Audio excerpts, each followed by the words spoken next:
Have you ever wanted to start your own podcast? I record and publish podcasts on a platform called Spotify for Podcasters, and I absolutely love it. Essentially, you can upload from your phone or computer, and it distributes to every platform that plays podcasts. They support video podcasts, and you can make money on the platform with ads or even podcast subscriptions, something that has made my life so much easier as a podcaster. So if you're interested, I highly recommend you give it a try. You can download the Spotify for Podcast app, or go to spotify.com/podcasters to get started on your podcast today.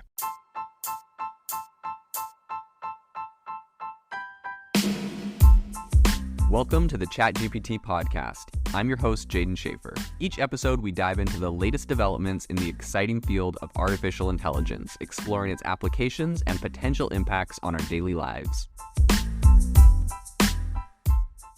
If you've been following the podcast for a while, you'll know that over the last 6 months, I've been working on a stealth AI startup.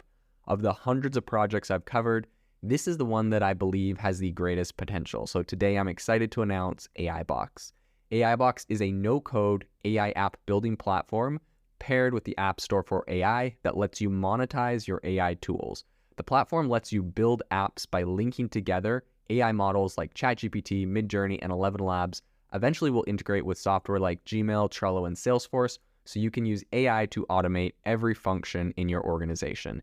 To get notified when we launch and be one of the first to build on the platform, you can join the waitlist at aibox.ai. The link is in the show notes. We are currently raising a seed round of funding. If you're an investor that is focused on disruptive tech, I'd love to tell you more about the platform. You can reach out to me at jaden@aibox.ai. I'll leave that email in the show notes. Everyone knows that the cost of running AI models like ChatGPT are pretty high. A lot of people have, complained when saying ChatGPT is going to beat Google or replace search engines because the cost of a ChatGPT question is about 10 times to 100 times higher, depending on what it is, than a simple Google search. So obviously, these are some pretty massive upscaling in the cost. So today on the podcast, we were talking about the costs of the AI, the AIs that we use, and essentially what people are calling the AI problem, the AI cost problem. So the main thing is that AI chatbots are losing money every single time you use them. And while some companies like Google and Microsoft can foot the bill right now, this is going to be pretty detrimental for the entire industry as a whole and innovation within the industry if no other competitors can get into the space. So today we're going to talk about what's happening in the space and why this is the case and what the hope is for some of these smaller breakout AI models that we're hoping to see. So I think one of the most important things to talk about is just that the expense and the limited availability of just the computer chips, right? We talk about NVIDIA a lot on the podcast and how much money they're making selling these GPUs and computer chips. And that is one of the biggest cost constraints for these companies, being able to afford and run some of these massive AI chatbots that, some would say, well, ChatGPT's got to be making a ton of money. They got this $20 a month premium subscription. But one thing that is really interesting that not a lot of people are talking about is the fact that models that are being deployed right now, these AI models, as impressive as they might seem, right? ChatGPT can get a lot done. They are not actually the best models. That's what Tom Goldstein, a computer scientist professor at University of Maryland, has been saying. And he says that as a result, the models you have a lot of weaknesses. So he pits the issues, the bias or the blatant falsehoods, the things that we call hallucinations from AI models. He puts that squarely on the shoulders of the fact that it is so expensive to run these models. A lot of these companies are running cheaper, less effective, less powerful, less objective or true models because the cost of running the better versions are so much higher. So I think one example of this is Google, who when they first announced Bard, they said that it was going to be running on a light version. And the reason was because their full-on version, the capabilities Google has, were just so expensive, even they didn't want to foot that bill, as some speculate. I think that for a lot of these big, huge tech companies that are really basing their future on AI, they rarely discuss the cost. And, Microsoft, Google, they're all declining to comment on this issue. And a lot of people say that because everyone's talking about the ways that this AI is going to integrate into every vertical and every industry, they don't want people to slow down this integration because they're worried the cost will eventually go up, right? We look at a lot of companies that make the cost of their product quite cheap to get mass adoption, and then they slowly raise the price. Google and Microsoft don't want people getting the getting the idea that that's going to be the case with their models. They really just want everyone to integrate as fast as possible. So they're kind of staying out of this entire discussion, but it is an important discussion to have. I think just the really intense computational power that these AIs use really made it so that when ChatGPT, came out with GPT-4, that was not something they could give away for free. That had to be behind their paid version. Even to this day, if you want GPT-4, you're going to have to pay for it. You can run, the weaker GPT 3.5 on ChatGPT for free, but there's a lot of limitations. As you know, September 2021 is a day of many curse because that's the last day that ChatGPT was trained on. It doesn't know anything beyond that. But in addition to that, I have experimented extensively with GPT-4 and the power is much, much greater than GPT 3.5. I always get I feel like the responses are 30, 40, 50, 60% better out of GPT-4. And we've seen that in a very literal sense, in a very measurable sense with GPT-4 doing much better at the law, at bar exams for law than GPT 3.5 and a lot of different areas that it excels at in a very measurable way. And I think that these costs might be one of the reasons Google has yet to build an AI that directly just integrates with its search engine, right? They've released and they've announced Bard, and that Bard is going to be doing some cool things with AI inside of Google Search, but to date, it's still not there. It's still not 100% released. And a lot of people are saying it's just due to the sheer cost of this. So Dylan Patel, he's a chief analyst at a semiconductor research firm called SemiAnalysis, and he estimated that a single chat with ChatGPT could cost you 1,000 times as much as a simple Google search. So earlier, right, I said 10, 100 times. There's a lot of different estimates that are going around right now. But that 1,000 times cost comes as we're looking at these new GPT-4 responses that we're getting that are much higher quality, but they also use a lot more computational power. So in a bunch of different recent reports on AI, even the Biden administration is kind of weighing in from a government perspective on this issue, and they specifically highlighted the cost of generative AI as a national concern. So in a blog and I guess in a release, they wrote that the technology is expected to dramatically increase computational demand and the associated environmental impacts, and that there's urgent need to design more sustainable systems. So from the government right now, obviously we have a left-leaning government in power in America right now who is quite focused on environmental impacts, as that is part of their platform. So you can always kind of expect when they make comments on what is kind of cutting edge and happening today, they're going to comment with how it relates to the platform they have and what they're focusing on. So environmental impacts is something that's very important to them. And so that is what they're kind of bringing up there. So I will say there is some hope, though, for new coming AI companies and a lot of other people. There's been a lot of really impressive AI models released.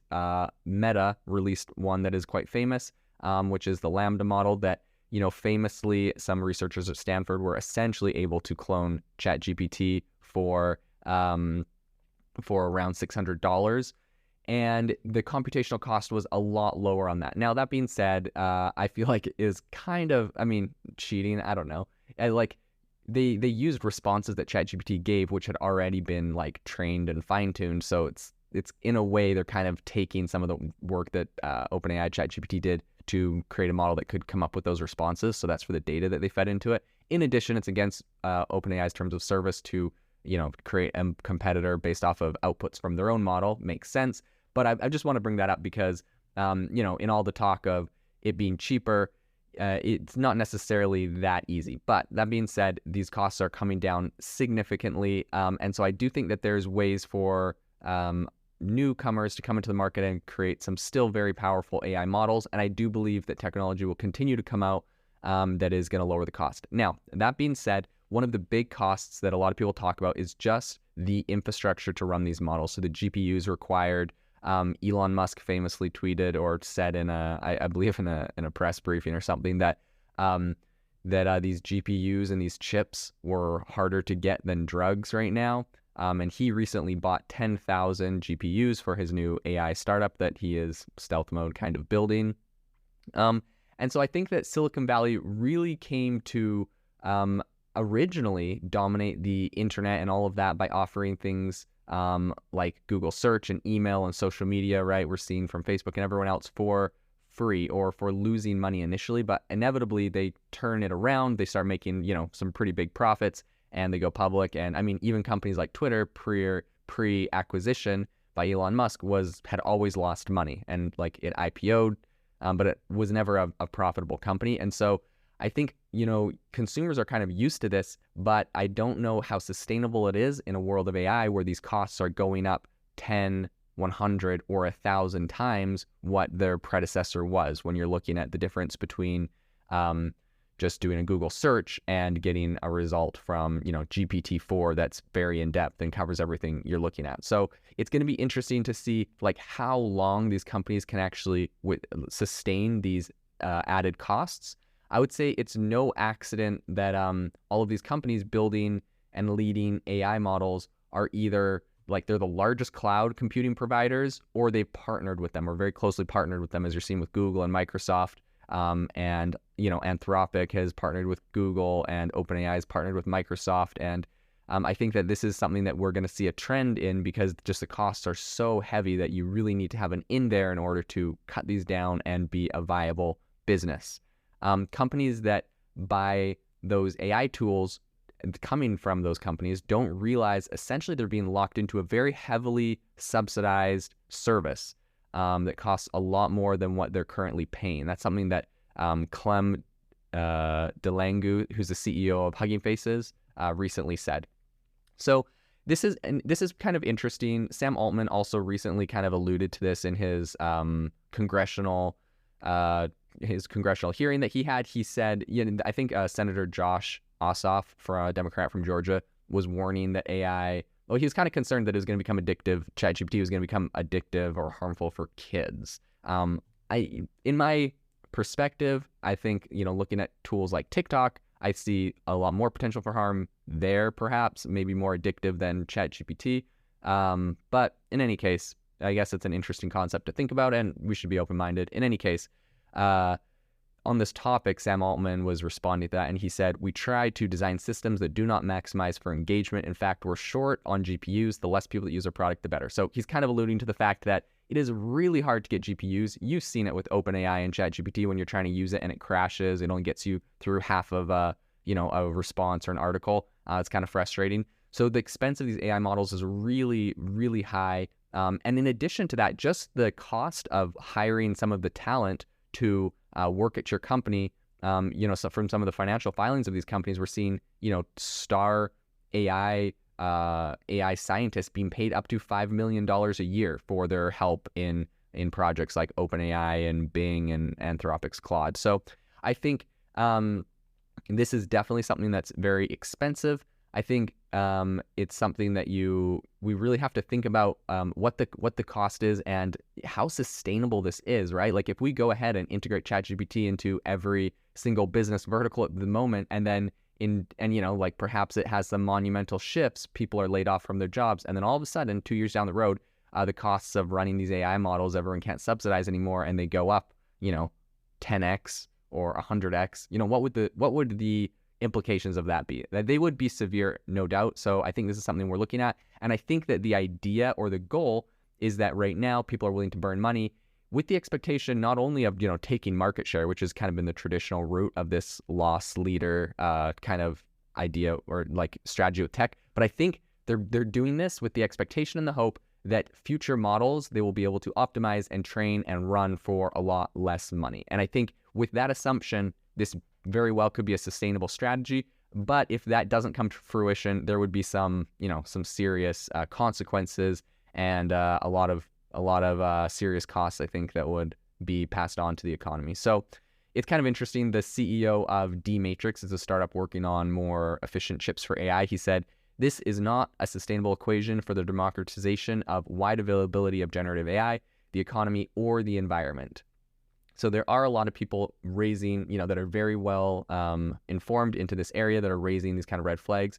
Google, back in February, like I was talking about earlier, said that it was going to initially run a lightweight version of their Lambda language because essentially it required significantly less computing power, enabling them to scale to more users, aka it's a lot cheaper, and they probably couldn't afford how it was.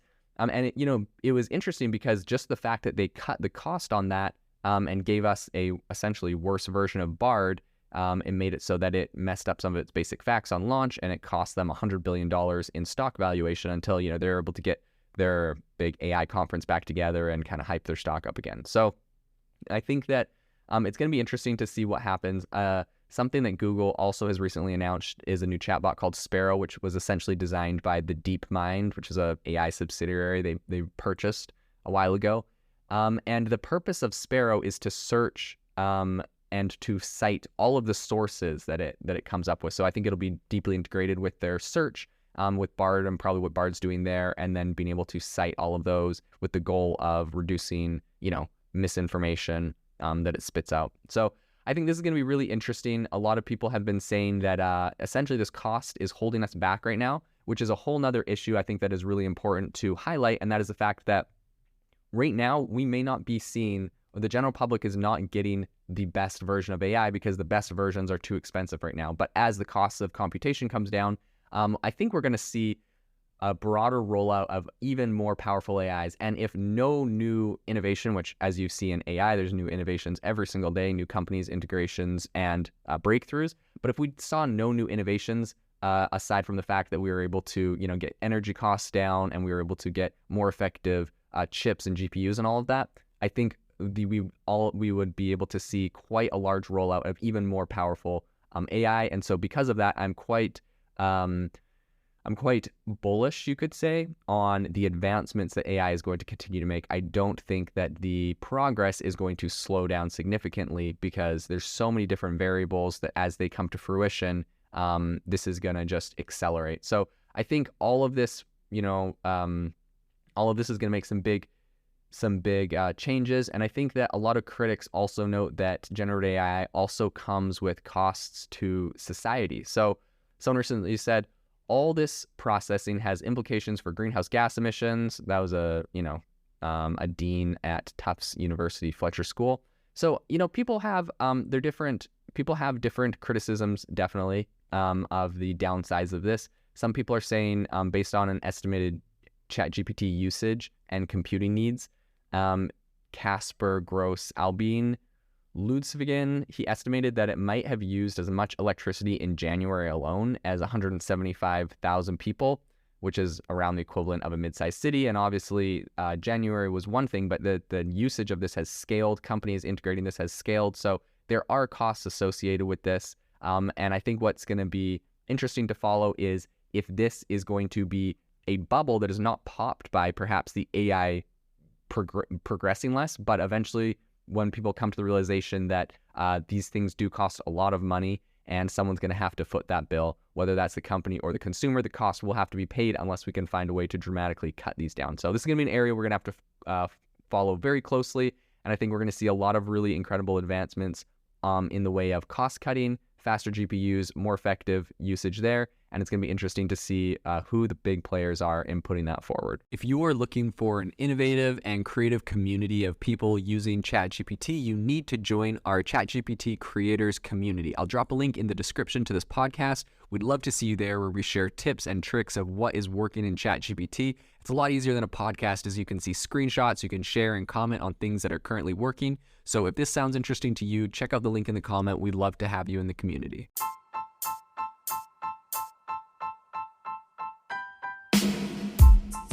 You've been listening to the ChatGPT podcast. Make sure to rate us wherever you listen to your podcasts and have a fantastic week.